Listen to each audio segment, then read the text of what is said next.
என்னுடைய நினைவுகளெல்லாம் 80ஆம் ஆண்டு சட்டமன்ற பேரவைக்குள் நுழைந்தபோது கன்னி பேச்சிலே யாரும் குறுக்கிட மாட்டார்கள். நம்முடைய மாண்பு உறுப்பினர்கள் முதலில் எழுந்து பேசுகிற போது அது முதல் பேச்சாக இருந்தால் கன்னி பேச்சு என்று குறிப்பிடுவோம். அதில் குறுக்கிடக்கூடாது. நான் புதியவன். வந்தவுடனே முதல் பேச்சிலே சொன்னேன், ஊரெல்லாம் அண்ணா சிலை வைக்கிறோம், எங்கு பார்த்தாலும் அண்ணா அண்ணா என்று அண்ணா சிலை வைக்கிறோம், ஒரு 10-15 செலவாகிறது. அந்த 10-15 ஒரு தீப்பெட்டி தொழிற்சாலை, அந்த இடத்துல ஒரு மெழுகுவத்தி தொழிற்சாலை என்று அண்ணா பெயரில் ஏன் தொழிலகங்களை தொடங்கக்கூடாது சிலைக்கு பதிலாக என்று பேசிவிட்டேன்.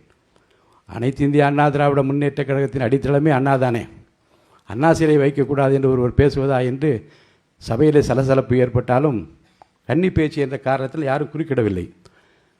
மாலையிலே புரட்சி தலைவர் சொல்லி சொல்லுகிறார்கள். அவர் சொன்னார், அண்ணா சிலையும் வையுங்கள், தொழிற்சாலைகள் ஏற்படுத்துங்கள் என்று சொல்லியிருக்கலாம். ஆனாலும் கூட அவர் சொல்வதில் எவ்வளவு பெரிய நியாயம் இருக்கிறது என்பதை பாருங்கள். எதிர்காலத்தில் நம்முடைய இளைஞர்கள் நம்மவர்கள் தொழில் தொடங்க வேண்டும், அனைவருக்கும் வேலை கிடைக்க வேண்டும் என்கின்ற அந்த கோணத்தில் அவர் பேசியதாக எடுத்துக்கொள்ளலாம் என்று அவர் சொன்னார். இதை நான் சொல்வதற்கு காரணம், புதிய கோணத்திலே உங்கள் உள்ளத்தில் என்ன தோன்றுகிறதோ தயங்காமல் சொல்லுங்கள். ஏனென்றால் நாட்டு மக்கள் நம்மிடமிருந்து நிறைய எதிர்பார்க்கிறார்கள். வாக்களித்த பெருமக்கள் கொஞ்சத்தில் இல்லை, கிள்ளி கொடுங்கள் என்று நாம் கேட்டால் அள்ளி கொடுத்து விட்டார்கள். அவருக்காக அள்ளி கொடுத்திருக்க அந்த வாக்கினுடைய மதிப்பு என்ன என்றால், நீங்கள் என்ன செய்ய எனக்காக என்ன செய்ய போகின்ற நாடை எதிர்பார்த்து கொண்டிருக்கிறது. இந்த அவையின் மூலமாக நீங்கள் ஒலிக்கிற குரல் தான் இந்த அரசுக்கும் தமிழ்நாட்டு மக்களுக்கும் பெருமை சேர்க்கிற ஒரு குரலாக இருக்கும். அந்த வகையில் தயங்காமல் சொல்லுங்கள், எதை எப்படி சொல்ல வேண்டும், எதை சொல்ல வேண்டும், எதை சொல்லக்கூடாது என்று பயிற்றுவிப்பதற்காக பல வல்லுநர்கள் இங்கே வந்திருக்கிறார்கள். அடுத்தடுத்து அவை முன்னவரும் மற்றவர்களெல்லாம் பேச இருக்கின்றார்கள். இன்னொரு குறிப்பை நான் சொல்லுவது பொருத்தம் என்று கருதுகின்றேன். சட்டப்பேரவையில் சபாநாயகர் ஆசனத்தில் போய் உட்கார்ந்து ஆர்ப்பாட்டம் செய்தவர்களும் இருக்கிறார்கள்.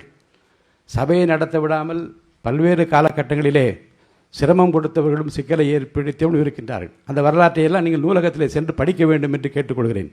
பழைய வரலாற்றை நீங்கள் புரட்டி பார்க்க வேண்டும். நூலகங்களுக்கு செல்லுகிற பழக்கத்தை மாண்புமிகு உறுப்பினர்கள் ஏற்படுத்தி கொள்ள வேண்டும். ஏனென்றால் முன்னாலே அண்ணா என்ன பேசினார், பெருந்தலைவர் காமராஜர் என்ன பேசினார், பெருந்தலைவர் கக்கன் என்ன பேசினார், கம்யூனிஸ்ட் தலைவர்கள் என்ன பேசினார்கள் என்ற அந்த குறிப்பையெல்லாம் நூலகத்தில் சென்று நீங்கள் படிக்க வேண்டும். அப்படி படிப்பதன் மூலமாக கண்ணியமாக கௌரவமாக நாட்டு மக்கள் விரும்புகிற உரையை நீங்கள் தயார் செய்து கொள்ள முடியும். சட்டமன்றத்தில் நடக்கிற சில நிகழ்வுகள் வெளியிலே மக்கள் பார்க்கின்றால் என்பது மட்டுமல்ல, ஆட்சி மாற்றத்திற்கு கூட அது வழிவகுத்து விடும் என்பதற்கு 2 உதாரணத்தை சொல்லி நான் முடித்துவிட விரும்புகின்றேன். உங்களுக்கெல்லாம் நினைவிருக்கும், 72ஆம் ஆண்டு அனைத்து இந்திய அண்ணா திராவிட முன்னேற்ற கழகம் துவங்கப்பட்ட போது புரட்சித் தலைவர் எம்ஜிஆருக்கு எதிராக சட்டமன்றத்தில் என்ன நடந்தது என்பதையும் அந்த வரலாற்று சிறப்புமிக்க நினைவிலே கொள்ளத்தக்க விரும்பத்தகாத அந்த நிகழ்வுகளிலே புரட்சித் தலைவர் எம்ஜிஆரை பற்றி மக்கள் மத்தியிலே அந்த கொண்டிருந்த அந்த அபிப்பிராயம், அந்த ஒப்பீனியன் எப்படியெல்லாம் மாற்றப்பட்டு இவர்தான் வர வேண்டும் என்று முடிவெடுப்பதற்கு சட்டசபை சம்பவங்களே காரணமாக அமைந்தது என்பதை நாட்டு மக்கள் அறிவார்கள். அதே போன்றுதான் 89ஆம் ஆண்டு பட்ஜெட் உரையை படிப்பதற்காக முத்தமிழறிஞர் கலைஞர்கள் எழுந்தபோது புரட்சித் தலைவர் அம்மா அவர்களுக்கும் இடையே நடந்த சர்ச்சைக்குரிய பேச்சுகளும் அவை குறிப்பில் நீக்கப்பட்டதும், சர்ச்சைக்குரிய பேச்சுக்கு பிறகு அவர்கள் தாக்கப்பட்டதாக வந்த செய்திகளும், இருவரும் தாக்கப்பட்டதாக வந்த செய்திகளும் அவை குறிப்பில் இன்னமும் நீங்காமல் இருக்கிறது. அந்த நிகழ்வுக்கு பிறகு தமிழ்நாட்டு அரசியலில் என்ன நடந்தது என்பதை உன்னித்து பாருங்கள். ஒரு நிகழ்வு, ஒரு சம்பவம் ஒரு மிகப்பெரிய மாற்றத்தை ஒரு கட்சிக்கு எதிராக திருப்பியதையும் ஒரு கட்சி ஆட்சிக்கு வருவதற்கு துணை புரிந்ததையும் அந்த சட்டமன்ற ஒரு நிகழ்ச்சி தான் ஏற்படுத்தியது என்பதை நான் நினைவில் வைத்திருக்கிறேன். அதே போன்று தான் பின்னாளிலே பல எதிர்க்கட்சிகள் தாங்கள் ஆற்ற வேண்டிய பணிகளை விடுத்துவிட்டு வேறு கோணங்களிலே தங்கள் திசை திருப்பி கொண்ட காரணத்தினாலே அந்த கட்சிகளுக்கு பொதுமக்கள் மத்தியில் ஏற்பட்ட இழப்புகளுக்கும் கூட இந்த சட்டமன்ற பேரவையுடைய நடவடிக்கைகள் காரணமாக இருந்தது என்பதையும் நான் அறிந்திருக்கிறேன். உங்களை பொறுத்த வரைக்கும் சார்ந்திருப்பது அனைத்து கட்சிகளை சேர்ந்தவன் அழைத்திருக்கிறோம், எல்லோரும் வந்திருப்பீர்கள் என்று நான் நம்புகின்றேன். உங்கள் கட்சியினுடைய கொள்கை கோட்பாடு நிலைநிறுத்தப்பட வேண்டும் என்றால், அரசு கொண்டிருக்கிற கொள்கைகள் திட்டங்கள் நிறைவேற வேண்டும் என்றால், சபையினுடைய கண்ணியத்தையும் கௌரவத்தையும் காப்பாற்ற வேண்டிய மிகப்பெரிய பொறுப்பும் கடமையும் உங்களுக்குத்தான் இருக்கிறது. உங்களைத்தான் இந்த நாடு எதிர்பார்க்கிறது. இந்த நாடு நிறைவேற்றுகிற இந்த அவை நிறைவேற்றுகிற சட்டங்கள் தான் எதிர்காலத்தை தீர்மானிக்கப் போகிறது.